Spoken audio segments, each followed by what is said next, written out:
Hello, this is Marie. I'm one of your Sherri Baldy colorists. We're going to be using this adorable image 0010,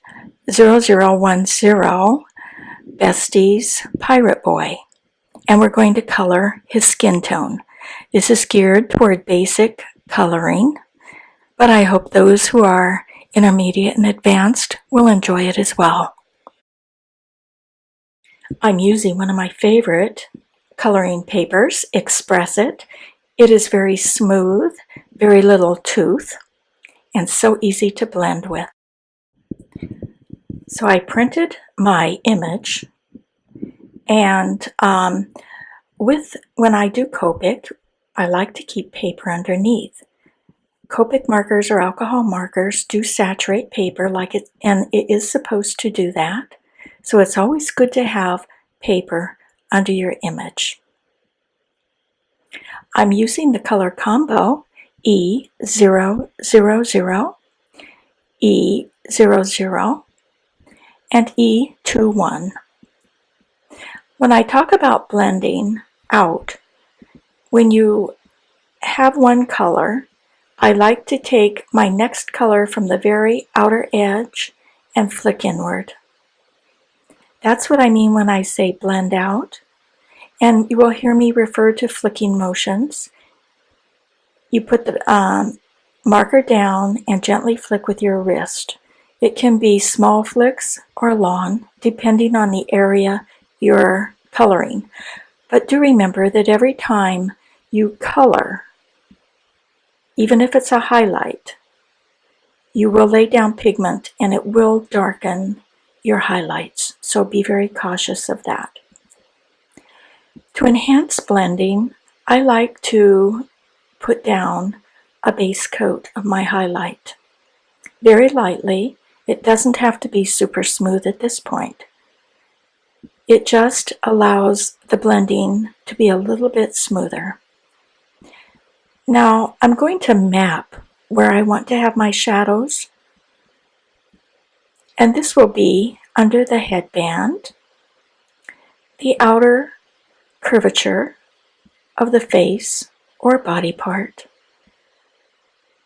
so that it gives it dimension, cylindrical and not flat.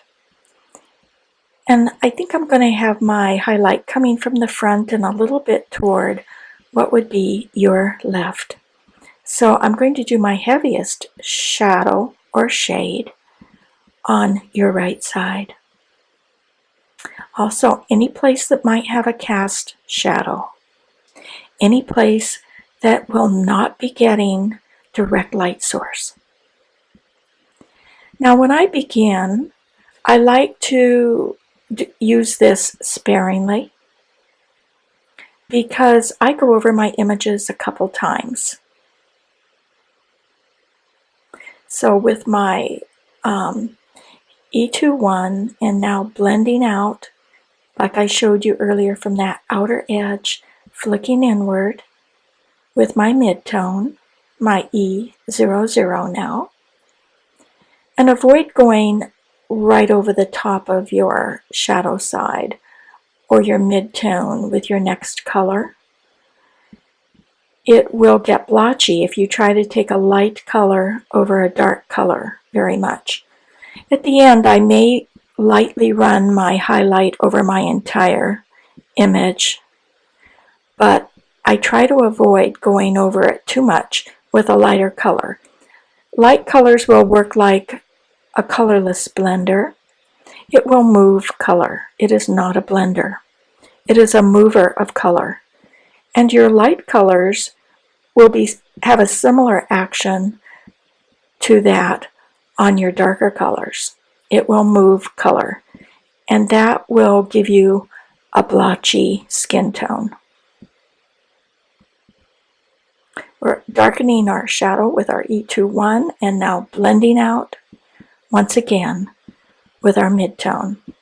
I like to go over my image at least twice, if not 3 times.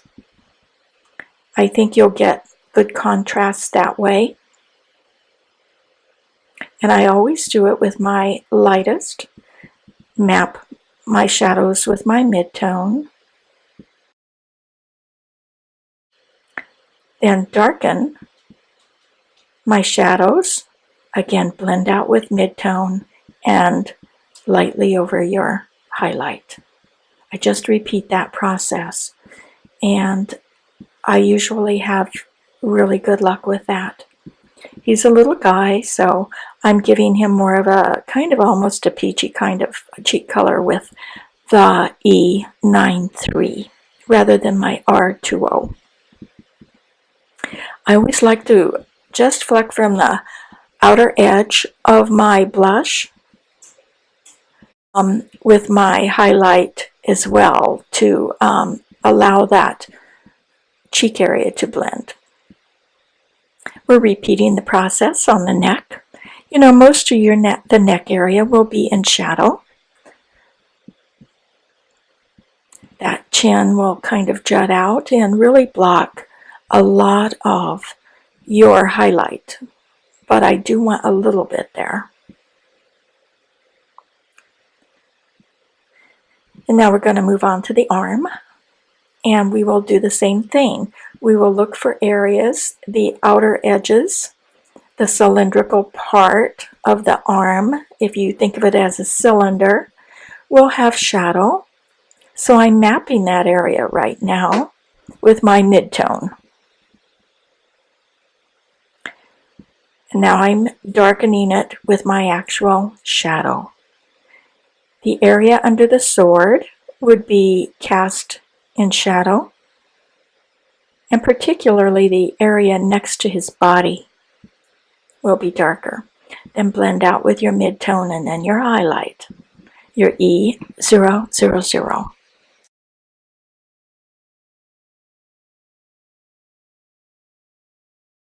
And we'll repeat that very same process with the other arm. We'll basically put a base coat with our highlight color, and we're going to be having the highlight come from your front and your left, which means the inner part of this arm will be in highlight.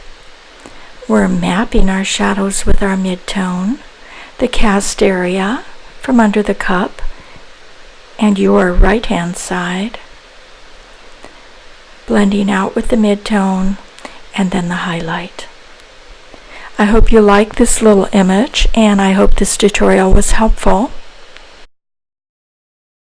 You will find the link to this adorable little image under the description below the video, along with all of Sherri's other links.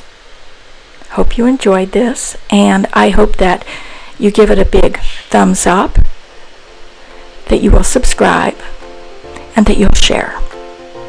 Thank you.